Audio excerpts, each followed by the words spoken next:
because we are sinful human beings, we do not understand God's ways. మనం సామాన్యమైనటువంటి మానవ మాత్రులంగా ఉంటున్నాం కనుక దేవుని యొక్క మార్గాలు మనకి గ్రహింపు కాకుండా ఉంటాయి. God says, my ways are not your ways. దేవుడు అంటున్నాడు, నా మార్గములు మీ మార్గములు వంటివి కావు.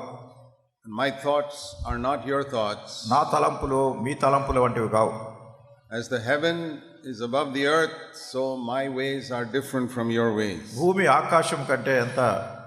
ఆకాశము భూమి కంటే ఎంత ఉన్నతముగా ఉన్నదో అదే రీతిగా నా తలంపులు మీ తలంపుల కంటే అంత ఉన్నతంగా ఉన్నాయి. That is Isaiah 55. యెషయా గ్రంథం 55వ అధ్యాయంలో ఉంది మాట. And verse 8 and 9. 8-9 వచనాలు. It's very important for us to understand this so that we don't go astray.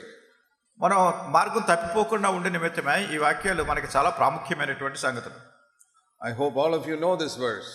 నేను అనుకుంటాను ఈ వచనం మీ అందరికీ తెలుసుని అనుకుంటున్నాను. If you don't know it, today is a good day to learn these two verses. మరి ఒకవేళ మీకు తెలియకపోతే ఈ రోజు ఈ వచనం మీరు నేర్చుకోవడానికి చాలా మంచి రోజుగా ఉంటుంది మీకు. God says, my thoughts are not your thoughts. దేవుడు అంటున్నాడు, నా తలంపులు మీ తలంపుల వంటివి కావు.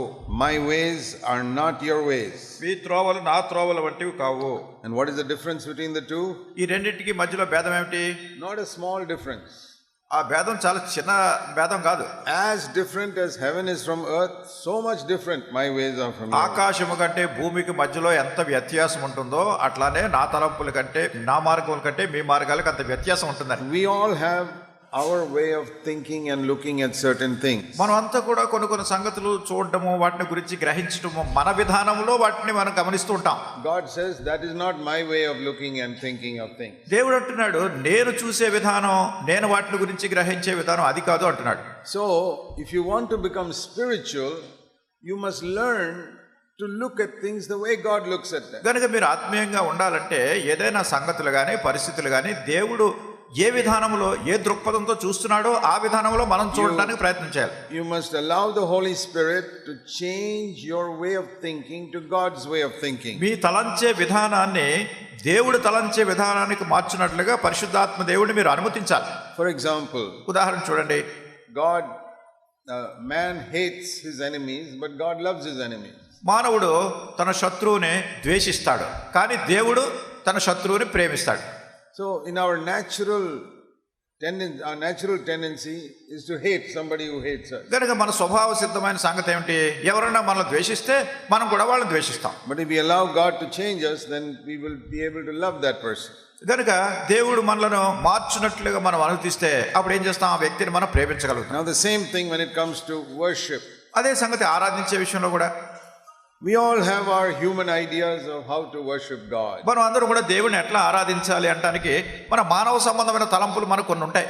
And our Hindu friends and our Muslim friends, they also have their own ideas of how to worship God. హైందువులుగా ఉన్నటువంటి మన స్నేహితులు, అట్లానే మహమ్మదీయులుగా ఉన్నటువంటి మన స్నేహితులు, వాళ్ళందరూ కూడా వాళ్ళ పూజించి ఆరాధించే విధానాలు కొన్ని ఉంటాయి. And I find that sometimes Christians also think like those non-Christians. నేను అనుకుంటాను కొన్నిసార్లు క్రైస్తవులు కూడా ఆ క్రైస్తవేతరుల మాదిరిగానే ఈ పూజించి ఆరాధించే విషయంలో తలంపులు కలిగి ఉంటున్నారు. They don't know how to worship. ఎట్లా ఆరాధించాలో తెలియదు. Because they've got their own ideas. ఎందుకంటే వాళ్ళ సొంత తలంపులు కొన్ని ఉన్నాయి, విధానం ఒకటి. Or they have learned from some other man. లేకుంటే వేరే ఇతర మనుషుల దగ్గర నుంచి కొన్ని సంగతులు వాళ్ళు నేర్చుకున్నారు. If you want to worship in the right way, you must learn from the Bible. మీరు సరైనటువంటి విధానంలో ఆరాధన చేయాలి అంటే దేవుని వాక్యాన్ని నుండి మీరు నేర్చుకోవాలి. Why do I keep saying you must read this book all the time? ప్రతిసారి అన్ని పరిస్థితుల్లోని వాక్యాలు, ఈ పుస్తకాన్ని మీరు చదవాలని ఎందుకు చెప్తున్నాను నేను ప్రతిసారి? Because the only book in the world that teaches us God's thoughts is this book. దేవుని యొక్క తలంపులు మనకు బోధించడానికి ప్రపంచంలో ఉన్నటువంటి పుస్తకాలు అన్నిటికంటే ఇదే ఈ దైవ గ్రంథమే బోధిస్తుంది. So if you want to know God's thoughts, you better read this book. కనుక మీరు దేవుని తలంపులు తెలుసుకోవాలి అంటే మీరు ఈ గ్రంథాన్ని చదవటం ముఖ్యం. And let the thoughts in this book become your thoughts. ఈ గ్రంథంలో ఉన్నటువంటి తలంపులు మీ తలంపులు కావాలి. This is the only book in the world that shows us God's ways. ప్రపంచంలో ఇది ఒక్క గ్రంథం మాత్రమే దేవుని విధానాలను మనకు చూపిస్తుంది. If you want to change your ways to God's ways, you must read this book. మీ మార్గంలో నుంచి దేవుని మార్గంలోనికి రావాలి అంటే ఈ గ్రంథం మీరు చదవాలి. So how to know what is the right way to worship? ఆరాధించడానికి సరైన విధానం ఏమిటో తెలుసుకోవడం ఎట్లా? we must read this book. ఈ గ్రంథాన్ని మనం చదవాలి. So I will show you 2 or 3 places. కనుక 2-3 స్థలాల్లో మీకు చూపిస్తాను నేను. The first man about whom we read worship God is Job. దేవుణ్ణి ఆరాధించినటువంటి మొట్టమొదటి మానవుడు మనం వాక్యంలో చదివేది యోబు. Now even though Job comes in the middle of your Bible, it is the first book written in the Bible. యోబు గ్రంథము యోబు గ్రంథం మన బైబిల్ గ్రంథంలో ఇంచుమించు మధ్యలో ఉన్నప్పటికీ వ్రాయబడినటువంటి గ్రంథాల్లో మొట్టమొదటి గ్రంథం యోబు గ్రంథం. Job has been kept in the middle because it's like a poetic book like Psalms and Proverbs and all. అది కీర్తనలు సామెతలు మాదిరిగా ఒక పద్య భాగంలో ఉన్నటువంటి గ్రంథంగా యోబు ఉంటుంది కనుక దాన్ని బైబిల్ గ్రంథంలో మధ్యకి తీసుకొచ్చారు. Genesis was written by Moses. ఆది కాండము మోషే రాసినాడు. Jesus said that. యేసుక్రీస్తు ప్రభువు చెప్పారు. Those are called the 5 books of Moses. మోషే రాసినటువంటి 5 పుస్తకాలు 5 గ్రంథాలు ముందు ఉన్నాయి. But Job lived 500 years before Moses. అయితే యోబు మోషే కంటే 500 సంవత్సరాల ముందే ఆయన జీవించినాడు. So that is the first book of the Bible before Genesis. బైబిల్లో ఉన్నటువంటి మొదటి పుస్తకం అది. He lived before Abraham. Abraham కంటే ముందుగా ఆయన జీవించినాడు. So he is the first person about whom we read he worshiped God. దేవుణ్ణి ఆరాధించినటువంటి మొట్టమొదటి వ్యక్తిగా యోబుని గురించి మనం చదువుతాం. The word worship comes for the first time there. ఈ ఆరాధన అనేటటువంటిది మొట్టమొదటిసారిగా అక్కడ వచ్చింది. There were people like Noah and all who built altars. Noah మొదలైనటువంటి వ్యక్తులు కొంతమంది బలిపీఠాలు కట్టిన వాళ్ళు ఉన్నారు. But the word worship comes in the book of Job. అయితే ఆరాధన అనేటటువంటి మాట యోబు గ్రంథంలో వచ్చింది. And it's very interesting to see where it comes. మరి ఎక్కడొచ్చింది చూడడం చాలా శ్రద్ధ కలిగించే సంగతి. This is the first time in the Bible. బైబిల్లో మొట్టమొదటిసారి ఉపయోగించబడిన మాట. Now we can worship God suddenly if you get a promotion in your job. చూడండి, మీ ఉద్యోగంలో ఏదైనా ప్రమోషన్ వచ్చింది అనుకోండి, అప్పుడు వెంటనే మన దేవుణ్ణి ఆరాధించడం సులువేది. Or you get a big inheritance from some uncle who died, you can be ఎవరో చనిపోయినటువంటి మీ అంకుల్ ఎవరో ఉంటే ఆయన ఆస్తిపాస్తులన్నీ మీకు వచ్చినాయి అనుకోండి, అప్పుడు కూడా చాలా సంతోషంగా దేవుడిని ఆరాధిస్తారు. Or you were happy you were able to marry the person you wanted to marry, then you can worship God. మీరు పెళ్లి చేసుకోవాలనుకున్న వ్యక్తినే మీరు పెళ్లి చేసుకున్నారనుకోండి, అప్పుడు కూడా చాలా సంతోషంగా ప్రభువుని ఆరాధిస్తారు. But Job worshipped God when he lost his 10 children in one day. అయితే యోబు తన 10 మంది పిల్లలు ఒక్క రోజున చనిపోయినప్పుడు దేవుని ఆరాధించినాడు. And not only his children, he lost all his business and all his property also the same day. తన పిల్లలే కాదు, తన ఆస్తిపాస్తులు, తన వ్యాపారం, తనకు వచ్చే రాబడి అన్ని కూడా ఒక దినాన్ని పోయినాయి. And that is the first place in the Bible where worship comes. బైబిల్లో మొట్టమొదటిసారిగా ఆరాధన అనేటటువంటిది ఆ మాట వస్తుంది అక్కడ. So we learned something. కానీ ఇక్కడ ఏదో నేర్చుకుంటున్నాం మనం from Job యోబు గ్రంథం నుంచి about worship. ఆరాధన గురించి. If you can say what he says, then you have learned how to worship. ఆయన ఏమైతే చెప్పాడో అది మీరు చెప్పగలిగితే అప్పుడు ఆరాధన ఏమిటో మీరు నేర్చుకున్నట్టే. Of course we thank God for many things. అయితే అనేకమైన వాటి గురించి దేవునికి వందనాలు చెల్లిస్తున్నాం. Thank you Lord for forgiving my sin. ప్రభువా నా పాపాలు క్షమించినందుకు వందనాలు. Thank you Lord for giving me the Holy Spirit. పరిశుద్ధాత్మని ఇచ్చినందుకు నీకు వందనాలు. Thank you for giving me the promotion in the job. ఉద్యోగంలో నాకు హెచ్చింపు ఇచ్చినందుకు వందనములు. Thank you for allowing me to marry the person I wanted to marry. నేను కావాలనుకున్న వ్యక్తిని పెళ్లి చేసుకోవడానికి సహాయపడినందుకు వందనములు. Help me to build a new house. Thank you Lord. ప్రభువా కొత్త ఇల్లు కట్టుకోవడానికి సహాయపడ్డావు, నీకు వందనాలు. All that is good. I'm not saying we should not thank and worship the Lord for all that. ఇవన్నీ మంచివే. వీటి గురించి మీరు ప్రభు కృతజ్ఞతా వందనాలు చెల్లించి ఆరాధన చేయకూడదని చెప్పట్లేదు. But sometimes worship can be painful. కొన్నిసార్లు ఆరాధన అనేటువంటిది కొంచెం బాధాకరంగా కూడా ఉంటుంది. That is called the sacrifice of worship. అంటే ఈ ఆరాధన గురించిన అర్పణ ఇది. Sacrifice is something that costs us something. ఈ అర్పణ అనేటటువంటిది ఏమిటంటే దానికి కొంత విలువ చెల్లించాలి, క్రయం చెల్లించాలి. When I thank the Lord for something good happening to me, is not costing me anything. మరి నాకేదన్నా ఒక మంచి జరిగినప్పుడు దేవునికి అప్పుడు వందనాలు చెల్లిస్తుంటే దానికి నేనేం క్రయం చెల్లించక్కర్లేదు. But if one day you get the news that all your children have died, ఒకవేళ మీకు ఒక రోజు వార్త వస్తుంది మీ పిల్లలందరూ చనిపోయారు అనుకో, and you lost your job, మీ ఉద్యోగం పోయింది, and your house got burnt up, మీ ఇల్లు కాలిపోయింది, and you lost all your money, మీ డబ్బంతా పోయింది, all in the same day, అంత ఒక్క రోజునే జరిగింది ఇది. then if you can bow down and worship God, you have understood worship. అటువంటి పరిస్థితుల్లో కూడా మీరు తల వంచి దేవుని ఆరాధన చేయగలిగితే ఆరాధన అంటే నేర్చుకున్నట్టే. Let's read Job chapter 1. ఇప్పుడు యోబు గ్రంథం మొదటి అధ్యాయం చదువుదాం. And there we read, one servant came to Job యోబు దగ్గరికి ఒక దాసుడు వచ్చి చెప్తున్నాడు and told him, verse 16, the fire of God from heaven burned up the sheep and the servants and consumed all of them. I only escaped to tell you. 16వ వచనంలో దేవుని అగ్ని ఆకాశము నుండి పడి గొర్రెలను పనివారిని రగులు పెట్టి కాల్చివేసిన దాన్ని నీకు తెలియచేయుటకు నేను ఒక్కడినే తప్పించుకొని వచ్చి ఉన్నానని. And then another servant came. తర్వాత ఇంకొక దాసుడు వచ్చాడు. And it says, verse 18, your sons and daughters were eating and drinking in the oldest brother's house.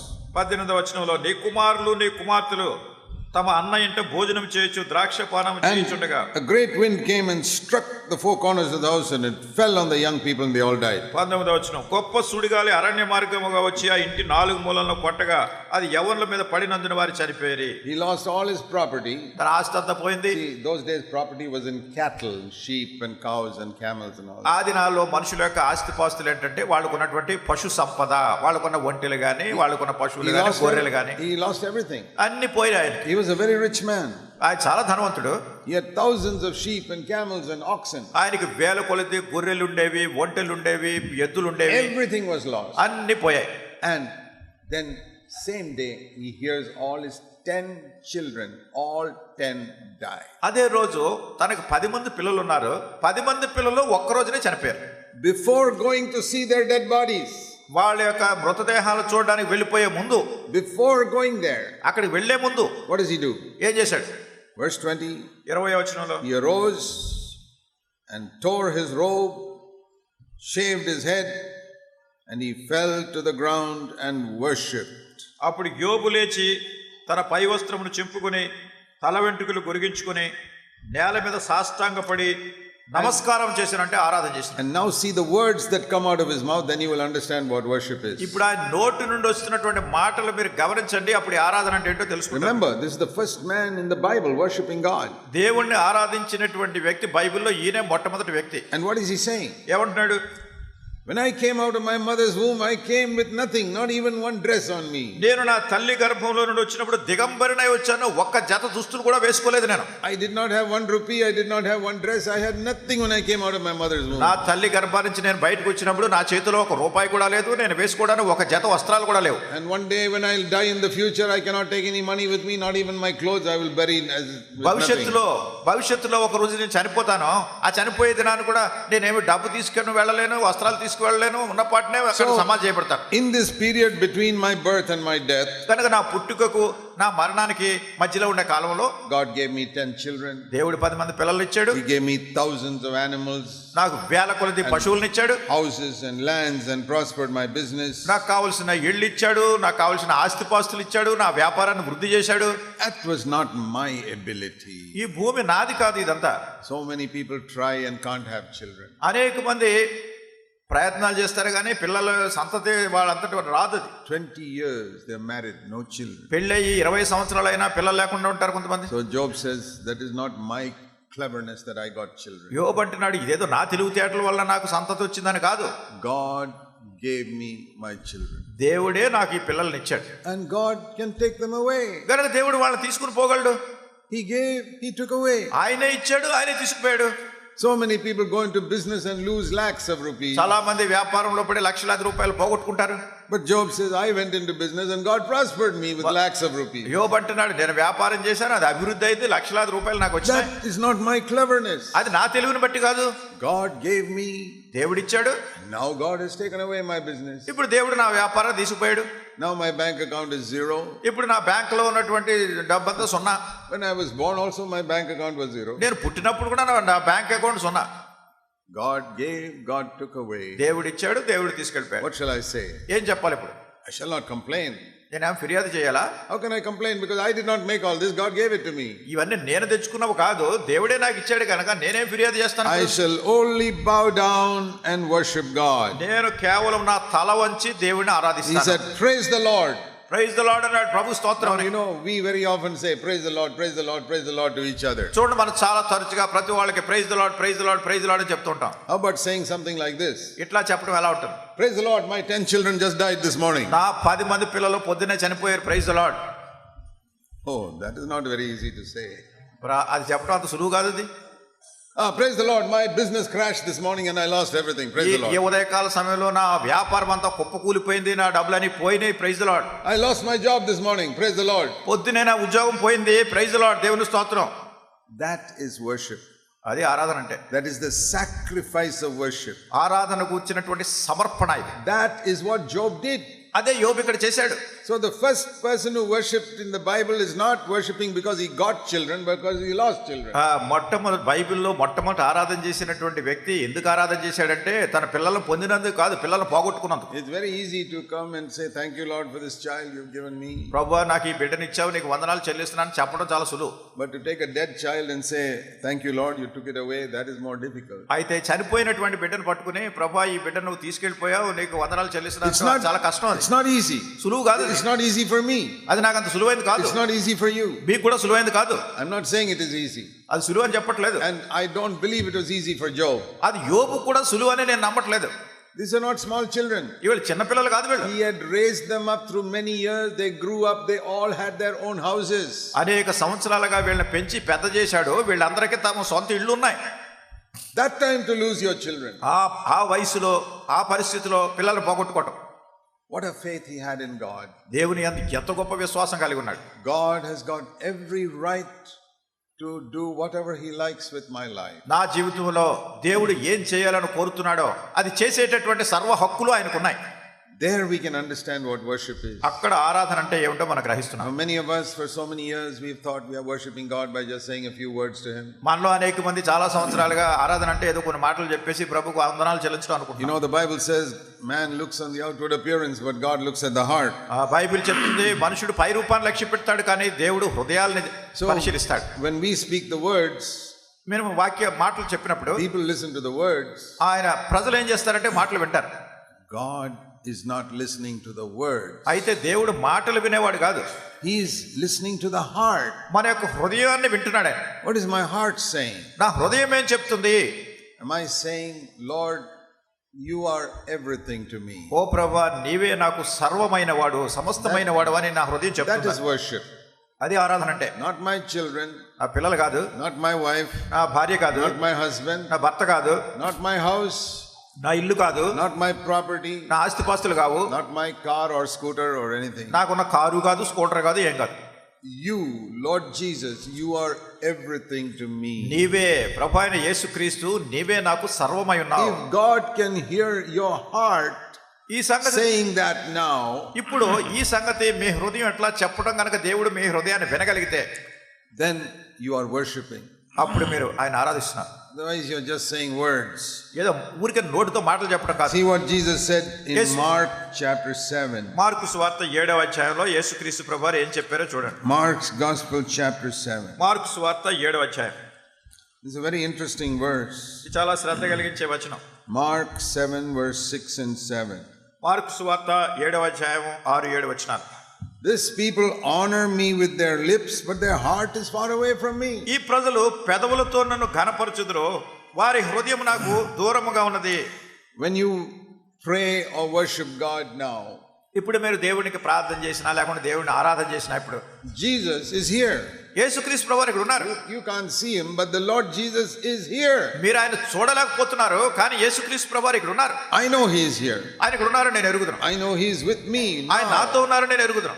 I will never stand in a pulpit if the Lord Jesus is not with me. యేసుక్రీస్తు ప్రభువారు నాతో లేకపోయినట్టయితే నేను అసలు పులిపిట్ మీద నేను నిలబడను. Because I know I will waste people's time. ఎందుకంటే నేను ఎరుగుదును మీ ప్రజల యొక్క సమయాన్ని నేను వ్యర్థం చేస్తాను. I అట్లయితే say, Lord, the only way not to waste people's time, you got to stand with me. ఓ ప్రభువా నీవు గనక నాతో లేకపోయినట్టయితే నేను ఇక్కడ నిలబడి వీళ్ళ సమయాన్ని వ్యర్థం చేశాడు చేయకున్నాను. I know the Lord Jesus is here. నేను ఎరుగుదును యేసుక్రీస్తు ప్రభువారు ఇక్కడ ఉన్నారు. Whatever you say, మీరేం చేసి చెప్పినా he is listening first. ఆయన మొదట వింటున్నాడు.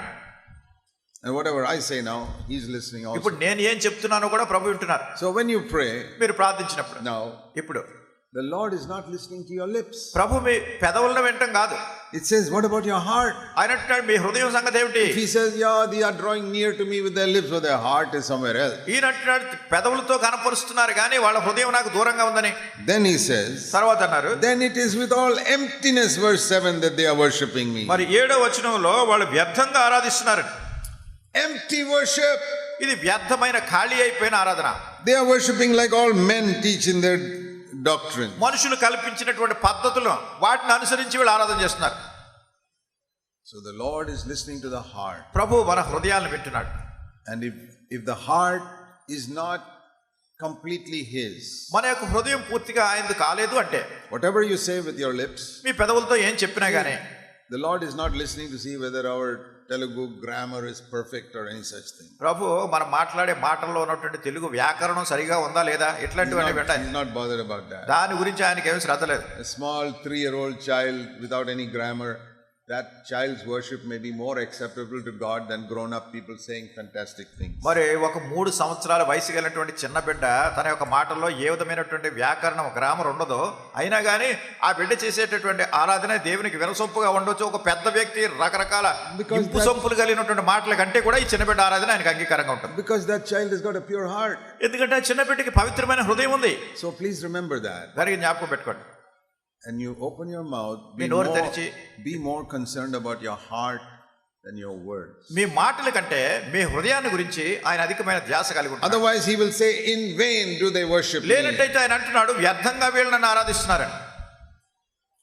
So we can learn from Job. కనుక యోబు నుండి మనం నేర్చుకోగలం. Lord, you are everything to me. ఓ ప్రభా నీవే నాకు సర్వమై ఉన్నావు. One day you gave me 10 children, one day you took them away. ఒక దినాన్ని నాకు ఈ 10 మంది పిల్లల్ని ఇచ్చా, మళ్ళీ ఒక దినం తీసుకెళ్ళిపోయావు. You gave me a lot of business, then one day you took it all away. నాకెంతో వ్యాపారం ఇచ్చి అదంతా తీసుకెళ్ళిపోయావు. You blessed me with money, one day I lost it all. నాకు డబ్బు ఇచ్చి నువ్వు నన్ను దీవించావు, ఒక రోజు ఇదంతా నేను పోగొట్టుకుంటాను. I was happy then, I'm happy now. అప్పుడు సంతోషంగా ఉన్నాను, ఇప్పుడు సంతోషంగా I was happy when you gave me the children, I'm happy when you took them away. నువ్వు పిల్లల్ని ఇచ్చినప్పుడు సంతోషంగానే ఉన్నాను, పిల్లలు తీసుకెళ్ళిపోయినప్పుడు కూడా సంతోషంగా I was happy when you gave me a lot of money, I'm happy when you take it away. నువ్వు నాకు ఎంతో డబ్బు ఇచ్చినప్పుడు సంతోషంగా ఉన్నాను, డబ్బంతా పట్టుకుపోయినప్పుడు సంతోషంగా ఉన్నాను. My happiness is not in these things. నా సంతోషం వీటి మీద ఆధారపడలేదు. You alone are what brings joy to my heart. నీవే నాకు సంతోషం కలిగించేవాడు, నీవే. Those are the people who will be happiest when they go to heaven. అటువంటి ప్రజలు పరలోకానికి వెళ్ళినప్పుడు సంతోషంగా ఉంటారు. Supposing, we read in heaven the streets are golden, the gates are made of pearl. మనం బైబిల్లో చదువుతూ ఉంటాం కదా, పరలోకం ఉన్నటువంటి వీధులన్నీ బంగారు మయమై ఉంటాయి, అక్కడ ఉన్నటువంటి గుమ్మాలన్నీ ముత్యాలతో ఉంటాయి. There will be no sorrow and no tears. అక్కడ ఏ విధమైన దుఃఖం ఉండదు, కన్నీళ్ళు ఉండవు. And we don't have to walk, we can fly. అక్కడ మనం నడిచేది లేదు, బాగా ఎగిరిపోతూ వెళ్ళిపోవచ్చు. It's all very exciting. ఇదంతా చూడడానికి చాలా గగురుపాటు కలిగించేదిగా ఉంటుంది. But supposing you go to heaven, ఒకవేళ మీరు పరలోకానికి వెళ్ళినప్పుడు and find it is not like that. You find it is not like that. మీరు అనుకున్నట్టుగా అక్కడ లేదనుకోండి. It's all full of thorns. అక్కడ అన్ని ముళ్ళు ఉన్నాయి. And you can't fly, you have to struggle through the thorns. అక్కడ ఏదో పైకి ఎగిరి వెళ్ళేది లేదు, ఈ ముళ్ళలోంచి నడుచుకుంటూ వెళ్ళాలి. But Jesus is there. అయితే యేసుక్రీస్తు ప్రభువు అన్నారు. Will you be happy? సంతోషంగా ఉంటారా? I'll be happy. నేను సంతోషంగా ఉంటాను. I say, Lord, I'm not looking for golden streets. ఓ ప్రభా, నేను ఎక్కడ బంగారు వీధుల కోసం చూడలేదు ఇక్కడ. Or whether I can fly, I'm not interested. నేను పైకి ఎగిరిపోగలనా లేదా వీటి గురించి కాదు నా శ్రద్ధ. If you are there, నువ్వు గనక ఉంటే I don't care. వీటన్నిటి గురించి నాకు శ్రద్ధ లేదు. I once told the Lord, ఒకసారి నేను ప్రభుతో చెప్పాను, I'm ready to go to hell if you are there. ప్రభు, నువ్వు నరకంలో కనుక నువ్వు ఉంటే నేను అక్కడికి వెళ్ళడానికి నేను ఇష్టపడుతున్నా. If heaven is a beautiful place and hell is full of fire, ఒకవేళ పరలోకమంతా సౌందర్యకరమైనటువంటి నగరంగా ఉండి ఈ నరకం అనేది కాలుతూ ఉంటుంది అనుకోండి. but Jesus is there in hell, కానీ ఒకవేళ యేసుక్రీస్తు ప్రభువారు అక్కడ నరకంలో ఉన్నారంట, where do you want to go? ఎక్కడికి వెళ్ళాలనుకుంటున్నారు మీరు? I want to go to hell. నేను అక్కడ నరకం అంటే యేసు ప్రభువారు ఉన్నారు కదా. ఎందుకంటే my heaven is where Jesus is. ఎందుకంటే నా పరలోకం ఎక్కడ ఉందంటే యేసు ప్రభువారు ఎక్కడ ఉంటే అది నా పరలోకం. Whether fire or golden streets doesn't bother me. అంటే అక్కడ అగ్ని ఉన్న బంగారు వీధులున్నా దీంతో నాకేం సంబంధం లేదు. Is that how you love Jesus Christ? మీరు ఆ రీతిగా యేసుక్రీస్తు ప్రభువారిని ప్రేమిస్తున్నారా? See, the psalmist said in Psalm 73, 73వ కీర్తనలో ఈ కీర్తనల గ్రంథకర్త ఏం చెప్పాడు చూడండి. when I read through the Bible, నేను బైబిల్ చదివినప్పుడు to me this is the clearest verse that describes what true worship is. నిజమైనటువంటి ఆరాధన అంటే ఏమిటో ఇది చాలా స్పష్టమైన మాటగా నాకు కనపడింది. There are more than 31,000 verses in the Bible. బైబిల్లో 31,000 కంటే అధికమైన మాటలు ఉన్నాయి. I've read all of them. వాటన్నిటిని నేను చదివాను. But I find this is the clearest verse of worship. అయితే ఆరాధన గురించి చాలా స్పష్టమైన మాటగా చదివాను. What does it say? ఏం చెప్తుంది? Psalm 73:25. 73వ కీర్తన 25వ వచనం. Whom have I in heaven but thee? ఆకాశమందు నీవు తప్ప నాకెవరున్నారు? And there's nothing I desire on earth beside thee. నీవు నాకుండగా లోకములో నుండి ఏదియు నాకు అక్కర్లేదు. This is worship. ఇదే ఆరాధన అంటే. On earth, భూమి మీద I want you, Lord. ప్రభువా నీవే నాకు కావాలి. If you give me children, I take them. If you take them away also, it's all right. పిల్లలు నాకు ఇచ్చినా నేను తీసుకుంటాను, తీసుకెళ్ళిపోయినా సరే. If you allow me to get married, praise the Lord. నువ్వు నాకు పెళ్లి జరిగించినా నేను praise the Lord And if అంటాను. nobody comes to marry me, praise the Lord. నన్ను పెళ్లి చేసుకునే వాళ్ళు ఎవరు లేకపోయినా కానీ ప్రైజ్ ద లార్డ్ అంటారు. There are very few people who can say that. కొద్దిమంది మాత్రమే ఇలా చెప్పగలరు. I desire nothing on earth but you. ప్రభా ఈ భూమి మీద నీవు తప్ప నాకు ఇంకెవరు అక్కర్లేదు. If you give me a job, praise the Lord. నువ్వు నాకు ఉద్యోగం ఇచ్చినా ప్రైజ్ ద లార్డ్ అంటాను. You don't give me, I will live somewhere and live simply. That's enough. నువ్వు నాకు ఉద్యోగం ఇవ్వకపోయినా ఎక్కడో ఏదో సామాన్యంగా బ్రతుకుతూ ఉంటాను, చాలు నాకు అది. I remember when I left the Navy in 1966. నాకు జ్ఞాపకం ఉంది 1966 సంవత్సరంలో నౌకాదళాన్ని నేవే నేను వదిలిపెట్టేసినప్పుడు. I was not married. అప్పుడు నాకు పెళ్లి కాలేదు. And I had given up all my money for God's work. నా దగ్గర ఉన్న డబ్బంతా దేవుని సేవకి ఇచ్చేసాను. Had nothing in my bank account. ఇంకా నా బ్యాంకులో డబ్బే లేదు. I said, Lord, I'm coming to serve you with empty hands. ఓ ప్రభువా, ఇప్పుడు ఖాళీ చేతులతో నీ సేవ చేయడానికి వస్తున్నాను.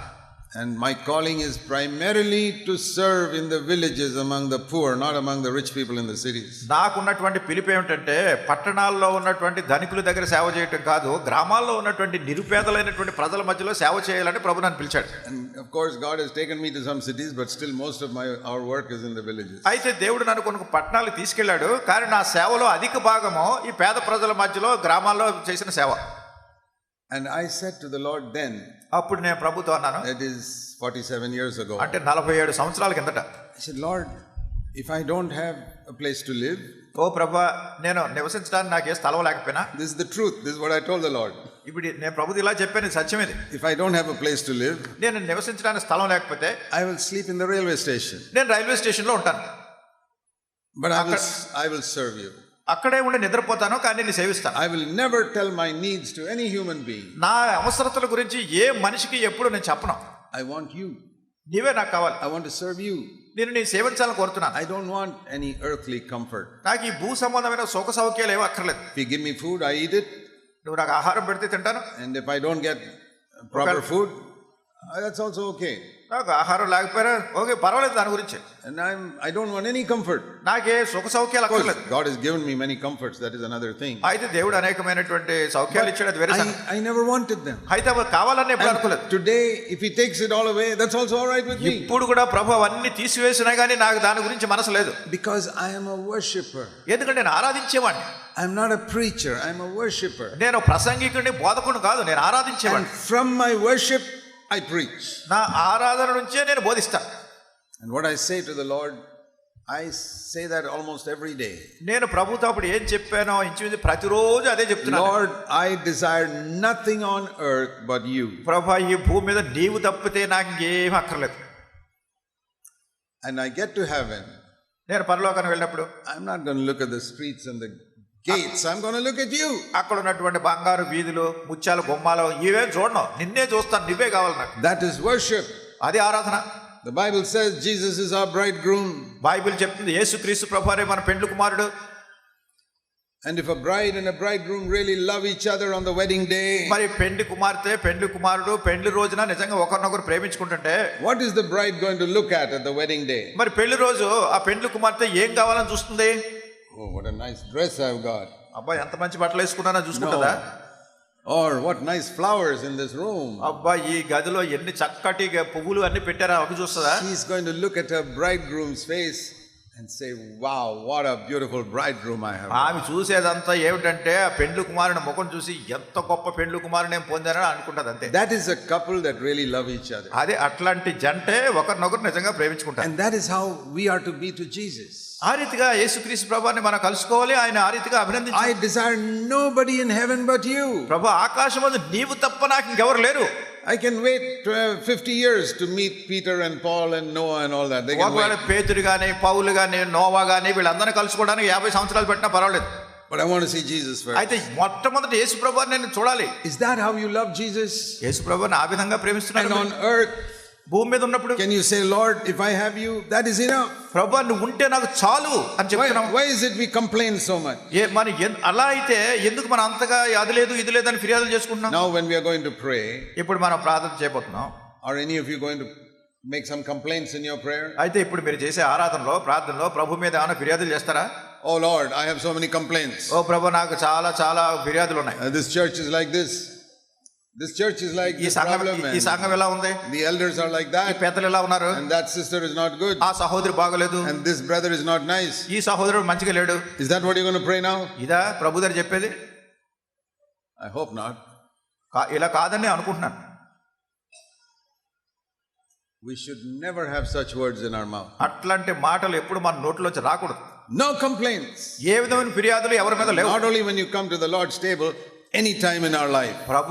ప్రభు దినాన్ని ప్రభు బల దగ్గరికి వచ్చినప్పుడు మాత్రమే కాదు, మన Because జీవితంలో ఎప్పుడు కూడా ఇలాంటి మాటలు మాట్లాడకూడదు. What do I have to complain about? దేని గురించి నేను ఫిర్యాదులు చేయాలి? I've got Jesus, నాకు యేసు ప్రభు ఉన్నాడు, and He is everything to me. ఆయనే నాకు సర్వమై ఉన్నాడు. So what if there are some problems in some church? కానీ ఏదో కొన్ని సంఘాల్లో సమస్యలు ఉంటే నాకే. So what if some elders are bad? ఏదో కొంతమంది పెద్దలు సరిగా లేకపోతే నాకే. So what if some brothers and sisters are bad? కొంతమంది సహోదరులు కానీ సహోదరులు కానీ బాగా లేకపోతే వాళ్ళ సంగతి నాకెందుకు? I hope they will change, but I'm not worried about that.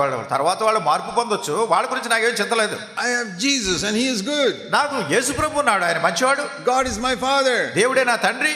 So what more do I want? ఇంకా నాకు కావాల్సింది ఇంకేంటి? Only such a person can really worship this morning. అటువంటి వ్యక్తి మాత్రమే నిజంగా ఈ ఉదయకాల సమయంలో ప్రభుని ఆరాధించగలరు. And he will not be a worshipper for half an hour. He'll be a worshipper throughout his life. కనుక ఏదో అరగంట సేపు ఇక్కడ ఆరాధించే వ్యక్తిగా కాదు, తన జీవితం అంతా ఆరాధిస్తూనే ఉంటారు. See, for me, little times of worship like this is just a part of what is my whole life. కనుక ఇప్పుడు ఇట్లాంటి ఆరాధన అనేది నాకు ఎలా ఉంటుందంటే మొత్తం నా జీవితం అంతట్లో కూడా ఇది ఒక చిన్న భాగంగా Because ఉంటుంది. even though I'm not saying it always with my lips, నా పెదవులతో నేను చెప్పకపోతున్నా గానీ the Lord knows in my heart, నా హృదయంలో ప్రభు ఎరుగును. 24 hours a day, రోజుకి 24 గంటలు I desire nothing but Him. ఆయన తప్ప నాకు ఇంకెవరో కావాలని కోరుకోవట్లేదు. And 7 days a week, every week, I desire nothing but Him. మరి వారం రోజుల్లో వారానికి 7 రోజుల్లో కూడా ప్రతిరోజు ఆయన తప్ప నాకు ఎవరు అక్కర్లేదు. Anything else I get is extra. వితరమై ఏమున్నా కానీ తర్వాత వచ్చినటువంటి. If you can take it away also one day, it's quite all right. ఒక రోజు ప్రభా తీసేసినా దాని గురించి నాకు బాధ లేదు. That is why God has made my life very happy. అందుకొరకే దేవుడు నా జీవితాన్ని చాలా సంతోషంగా చేశాడు. Every day, ప్రతిరోజు. I never get discouraged. నాకు ఎప్పుడు నిరుత్సాహం ఉండదు. How can you get discouraged when you have Jesus? యేసు ప్రభువారు మీకుంటే ఇంకా నిరుత్సాహం ఎందుకు మీకు? I want to tell you, my brothers and sisters, ప్రియమైన సహోదరులారా సహోదరులారా, మీకు చెప్పాలనుకుంటున్నాను, your whole life will change if you really learn how to worship. ఎలాగ ఆరాధించాలో మీరు నిజంగా నేర్చుకుంటే మొత్తం మీ జీవితం అంతా మారిపోతుంది, like Job did. యోబు జరిగినట్టు. But in the book of Job we read that after a few days he could not say those words. అయితే యోబు గ్రంథంలో చూస్తాం, కొన్ని దినాలు అయిన తర్వాత ఆ మాటలు చెప్పలేకపోయాడు. After a few days he began to complain. మరి కొన్ని దినాలు అయిన తర్వాత మళ్ళా దేవుని మీద ఫిర్యాదు చేయడం మొదలెట్టాడు. Oh, why have you taken away my children? నా పిల్లలు ఎందుకు తీసిపోయాడు? Why have you giving me this sickness? నాకు ఈ రోగం ఎందుకు వచ్చింది? I've been so faithful to you. నేను నీకు ఎంత నమ్మకంగా ఉన్నాను. So even though he started well, అంటే ఈయన బాగా ప్రారంభించినప్పటికీ he could not endure till the end. చివరి వరకు దాని ఆ రీతిగా గమనం కలిగి ఉండలేకపోయాడు. Sometimes he would say, yes, I love the Lord. కొన్నిసార్లు మనం అంటే అవును ప్రభుని ప్రేమిస్తున్నాను. Most of the time he would complain and saying, I'm such a good man, why you trouble me? చాలా సార్లు మళ్ళా అంటాం, దేవుడా నేను ఎంత మంచోడి, నాకే ఈ కష్టాలు ఎందుకు తెచ్చిపెట్టా ఉంటాం. Now don't criticize Job. కనుక యోబుని మీరు ఎట్లా విమర్శించకండి. He did not have the Holy Spirit like we have. మనం ఈ దినాన్ని కలిగి ఉన్నటువంటి పరిశుద్ధాత్మ దేవుని ఆ దినాలు ఆయన కలిగి లేడు. That's why he went up and down in his experience. అందుకే తన జీవితంలో పైకి కిందకి వెళ్తూ వచ్చాడు. Even the great prophet Elijah was like that. ఏలియా వంటి గొప్ప ప్రవక్త కూడా అట్లానే. One day he was worshiping God and brought fire from heaven. ఒక దినాన్ని ఆయన ప్రభువుని ఆరాధన చేసి ఆకాశం నుంచి అగ్ని కురిపించాడు. Next day he ran away because one queen said, I'll kill you. తర్వాత రోజు ఏం చేశాడు, ఒక రాణి నిన్ను చంపేస్తాననగానే అక్కడి నుంచి పారిపోయాడు. Next day తర్వాత రోజే he ran away. పారిపోయాడు. And he sat under in some hill and said, oh God, take away my life, I've had enough. కోట దగ్గర ఒక చోట కూర్చునే ప్రభువా నా జీవితాన్ని తీసేసుకో అంటున్నాడు. Don't criticize him. అతను కూడా మీరు విమర్శించకండి. He did not have the Holy Spirit in him. ఎందుకంటే ఆయనలో అప్పుడు పరిశుద్ధాత్మ లేడు. But you never find Paul saying that. అయితే పౌలు అట్లా చెప్పినట్లేదు. Paul said it doesn't make a difference whether persecution or distress or any affliction, we are more than conquerors in Paul Christ. అంటున్నాడు, శ్రమ వచ్చినా, బాధ వచ్చినా, ఖడ్గం వచ్చినా, మరణం వచ్చినా మనం వీటన్నిటిలో జయం పొందామంటున్నాడు. Was Paul greater than Job and Elijah? యోబు కంటే ఏలియా కంటే పౌలు గొప్పవాడా? If Job and Elijah had the Holy Spirit in them like Paul, they would have also said like Paul. ఒకవేళ పౌలుకు ఉన్నటువంటి రీతిగా యోబుకి ఏలియాకు వాళ్ళకు కూడా పరిశుద్ధాత్మ దేవుడు ఉంటే ఆ మాటలు చెప్పగలిగి ఉండేవారు. If David had the Holy Spirit in him like you and me, he would not commit adultery with Bathsheba. నీవు నేను పరిశుద్ధాత్మ దేవుడిని కలిగి ఉన్నట్టుగా దావీదు పరిశుద్ధాత్మను కలిగి ఉంటే బత్షెబతో పాపం చేసి ఉండేవాడు కాదు. If David was filled with the Holy Spirit, దావీదు పరిశుద్ధాత్మతో నిండి ఉంటే as soon as he accidentally saw Bathsheba, he would turn away and come back into the house. తెలియని రీతిగా బత్షెబను చూసినప్పుడు అక్కడ నుంచి వెళ్ళిపోయి ఉండేవాడు. So don't compare yourself with any Old Testament person. పాత నిబంధనలో ఉన్నటువంటి వ్యక్తులతో ఎప్పుడు మిమ్మల్ని మీరు పోల్చుకోవద్దు. Job could worship and then he would start complaining. యోబు ఆరాధన చేశాడు, తర్వాత మళ్ళా ఫిర్యాదు చేశాడు. ఇప్పుడు when the Holy Spirit has filled our life, పరిశుద్ధాత్మ మన జీవితాలను we నింపినప్పుడు can worship like Job all the time. యోబు వలె ఎల్లప్పుడూ ఆరాధన చేసేవాడు అన్ని సమయాల్లో. See, that is how it is in heaven. అదే పరలోకంలో ఉంటుంది. See, if you want to know God's ways and God's thoughts, దేవుని యొక్క మార్గాలు, దేవుని తలంపులు మీరు తెలుసుకోవాలి. you got to see what heaven is like. పరలోకం ఎలా ఉందో మీరు చూడాలి. See Revelation 5. ప్రకటన గ్రంథం 5వ అధ్యాయం. In heaven they sing this song. పరలోకంలో వాళ్ళు పాట పాడుతున్నారు. Revelation 5:9. ప్రకటన గ్రంథం 5వ అధ్యాయం 8వ వచనం.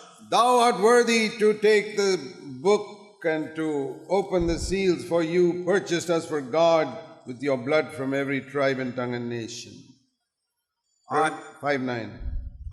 ప్రకటన గ్రంథం 5వ అధ్యాయం 9వ వచనంలో, ఆ పెద్దలు ఈ గ్రంథమును తీసుకుని దాని ముద్రలను విప్పుటకు యోగ్యుడవు, నీవు వధింపబడిన వాడవై నీ రక్తం ఇచ్చి ప్రతి వంశములో ఆయా భాషలు మాట్లాడేవారిలో ప్రతి ప్రజలో ప్రతి జనములో దేవుని కొరకు మనుషులను కొని మా దేవునికి రాజ్యము యాజకులు చేసేది కనుక భూలోకమందు క్రొత్త పాట పాడుదురు. Verse 11.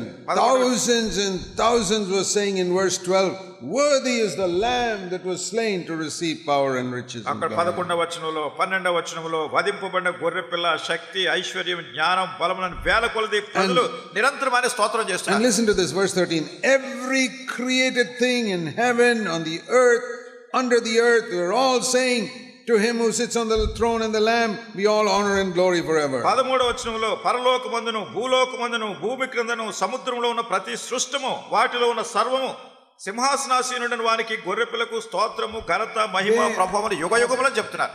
And every picture in Revelation of heaven is like that. మరి ఈ ప్రకటన గ్రంథంలో పరలోకాన్ని గురించినటువంటి పాఠం ప్రతిదీ ఇలాగే ఉంది. They're always praising Jesus. వారు ఎల్లప్పుడూ యేసును స్తుతిస్తున్నారు. They're not worried about Peter and Paul and Abraham and Moses and all. వాళ్ళు పేతురు గురించి పౌలు గురించి అబ్రహాం గురించి మోషే గురించి వాళ్ళ గురించి ఏం చింతలేదు. Their whole focus is on Jesus alone. వాళ్ళ యొక్క గమనము అంతా కూడా యేసుక్రీస్తు ప్రభువారి మీదే ఉంది. And we can become like that, start becoming like that now. ఇప్పుడే మనం ఆ రీతిగా ఆరంభం కావచ్చు అటువంటి మనస్సు గమనం కలిగి. This to get ready for that land to which we are going. మనం ఎక్కడికైతే వెళుతున్నామో ఆ దేశం వరకు మనం సిద్ధపడుతూ ఉండొచ్చు. You know, supposing some people migrate from India to another country. చూడండి, కొంతమంది కొన్నిసార్లు ఈ ఇండియా దేశం నుంచి వేరే ఇతర దేశానికి వలస వెళ్ళిపోతారు. For example, some people go to America. చూడండి, ఉదాహరణ కొంతమంది ఇండియా నుంచి అమెరికా వెళ్ళిపోతారు. So supposing some Indian person who does not know English is going to America. ఒకవేళ ఇంగ్లీష్ భాష రానటువంటి ఇండియాలో ఉన్నటువంటి వ్యక్తి అమెరికా వెళ్తున్నాడు అనుకోండి. In America they don't speak Telugu. అమెరికాలో ఉన్న వాళ్ళు ఆ దేశస్తులు తెలుగు మాట్లాడరు. They speak English. వాళ్ళు ఇంగ్లీష్ మాట్లాడతారు. So what will he do? కానీ ఇక్కడ ఉన్నవాడు ఏం చేస్తాడు? Before he goes, అక్కడికి వెళ్లే ముందు he will go for 6 months or 1 year for a course to learn English. English భాష నేర్చుకోవడానికి ఒక 6 నెలల్లో ఒక సంవత్సరమో ఇక్కడ తరబేతి తీసుకుంటాడు. Because that is the language of America. ఎందుకంటే అమెరికాలో ఉన్న భాష అది. In the same way, అదే రీతిగా heaven is another country. పరలోకం అనేది ఒక దేశం. అది. Are you migrating to go there? మీరు అక్కడికి వలస వెళ్ళిపోవడానికి సిద్ధపడుతున్నారా? Heaven is much better than America, I'll tell you that. ఈ పరలోకం అనేది అమెరికా కంటే శ్రేష్టమైన దేశం అని చెప్తున్నా. I'm planning to go there. నేను అక్కడికి వెళ్ళాలని ఏర్పాట్లు చేసుకున్నాను. I've already got my visa to go there. ఇప్పటికే అక్కడ వెళ్ళడానికి వీసా వచ్చేసింది నాకు. I hope you got your visa too. మీకు కూడా వీసా వచ్చింది అనుకుంటున్నాను. But because I'm going to heaven, I want to learn the language of heaven. Now I've learned only the language of earth. కనుక ఇప్పుడు నేను పరలోకానికి వెళ్తున్నాను కనుక పరలోకపు భాష నేర్చుకోవడానికి ప్రయత్నం చేస్తున్నాను ఈ భూమి మీద ఉన్నప్పుడే. The language of heaven is Jesus is worthy. పరలోకపు భాష ఏమిటంటే యేసుక్రీస్తు ప్రభువారు యోగ్యుడు. It's always talking about Jesus. ఎల్లప్పుడూ యేసు ప్రభువు గురించే మాట్లాడుతున్నారు. I want to learn that language. నేను ఆ భాష నేర్చుకోవాలనుకుంటున్నాను. Because I'm going there. ఎందుకంటే అక్కడ వెళ్తున్నాను కనుక. And Jesus is coming for us very soon. మన నిమిత్తమై యేసు ప్రభువారు త్వరలో వస్తున్నారు. And before he comes, ఆయన వచ్చే ముందు I want to learn that language. నేను ఆ భాష నేర్చుకోవాలనుకుంటున్నాను. I hope you want to learn the language also. మీరు కూడా ఆ భాష నేర్చుకోవాలని కోరుతున్నాను. What is that language? ఏమిటా భాష? Lord Jesus, ప్రభువైన యేసు, I desire nothing but you. నీవు తప్ప నాకు ఇంకా ఏం అక్కర్లేదు. On earth or in heaven. ఈ భూమి మీద గానీ పరలోకంలో గానీ. My love is for you. నా ప్రేమ అంతా నీ నిమిత్తమే, not my property and my job and my family. నా ఆస్తిపాస్తులు కాదు, నా ఉద్యోగం కాదు, నా కుటుంబం కాదు, ఇవేం That కాదు. is only for a short time on this earth. అది ఏదో భూమి మీద కొన్ని రోజులు ఉంటుంది అంతే. Family, job, house, all these things. ఈ కుటుంబము, మన ఉద్యోగము, మన ఆస్తిపాస్తులు ఇవన్నీ కొంతకాలం. But for millions and millions of years, I'm going to be with you. అయితే కోట్లాది సంవత్సరాలు నీతోనే నేను జీవిస్తాను. So Lord Jesus, you're the desire of my heart. ప్రభు అయిన యేసు, నా హృదయంలో ఉన్న నా కోరిక అంతా నీ కోసమే. I'm very thankful that you've given me these other things on this earth. ఈ భూమి మీద ఉన్నప్పుడు ఇంకా కొన్ని సంగతులు నాకు ఇచ్చావు, నీకు వందనాలు చెల్లిస్తున్నాను. But my heart will not be taken up with these things. అయితే వీటిలో నా హృదయము వీటిలో నిమగ్నమై లేదు. I love you more than anything else. వీటన్నిటికంటే నిన్నే నేను అధికంగా ప్రేమిస్తున్నాను. And none of these things will become first in my heart. వీటిలో ఉన్నది ఏది కూడా నా హృదయంలో ప్రథమ స్థానాన్ని పొందలేవు. The Bible says we have to love Jesus with all our heart. Bible చెప్తుంది మన పూర్ణ హృదయంతో ప్రభువుని That ప్రేమించాలి. is the first commandment. అది మొదటి ఆజ్ఞ. Somebody asked Jesus, what is the greatest commandment? ఎవరు అడిగారు ఆజ్ఞల్లో అన్నిటికంటే గొప్ప ఆజ్ఞ పెద్దది He ఏమిటి? said you got to love God with all your heart. నీ పూర్ణ హృదయంతో ప్రభువుని ప్రేమించడమే. So if I love God with all my heart, నా హృదయం అంతటితో ప్రభువుని ప్రేమిస్తే where is the place in my heart for my wife and children and property? ఇంకా మిగతా వాళ్ళకి, నా ఆస్తిపాస్తులకి, నా భార్యకి, నా పిల్లలకి ఇంకా స్థలం ఎక్కడ ఉంది? It's all Jesus. ఇదంతా యేసు ప్రభు ఉన్నారు ఎక్కడ And చూసినా. I love my wife through Jesus. యేసు ప్రభు ద్వారా నా భార్యను I ప్రేమిస్తున్నాను. love my children through Jesus. యేసు ప్రభు ద్వారా నా పిల్లల్ని ప్రేమిస్తున్నాను. And property and all, I use it as long as God gives it to me. కనుక ఆస్తిపాస్తులు అవి కూడా ప్రభు ఇచ్చినప్పుడు దాన్ని ఉపయోగిస్తాను, వదిలేస్తాను తర్వాత. If He takes it away, that's fine. I still have Jesus. ఆయన తీసివేసినా కానీ నాకు యేసు ప్రభు ఉన్నాడు, నాకు అంతే చాలు. I'll tell you something. ఇంకా చెప్తాను మీకు. One day, if you lose everything, ఒక దినాన్ని మీరు సర్వం కోల్పోయినా కూడా, your job, your property, and your children, మీ ఉద్యోగం పోయింది, మీ ఆస్తి పోయింది, పిల్లలు పోయారు, you have only Jesus. యేసు ప్రభు వారే ఉన్నారు. You will discover in that day that Jesus is enough. ఆ రోజు మీరు కనుకుంటారు యేసు ప్రభు వారే నాకు చాలిన వాడు, అంత చాలు. ఇంకా If you have discovered that today, ఈ దినాన్ని మీరు అది కనుకుంటే, then you can really worship the Lord not only with your lips but from your heart. అప్పుడు నిజంగా మీరు ప్రభుని ఆరాధించవచ్చు, మీ పెదవులతో కాదు, మీ హృదయంతో. So let's do that. కనుక ఇప్పుడు అది చేద్దాము.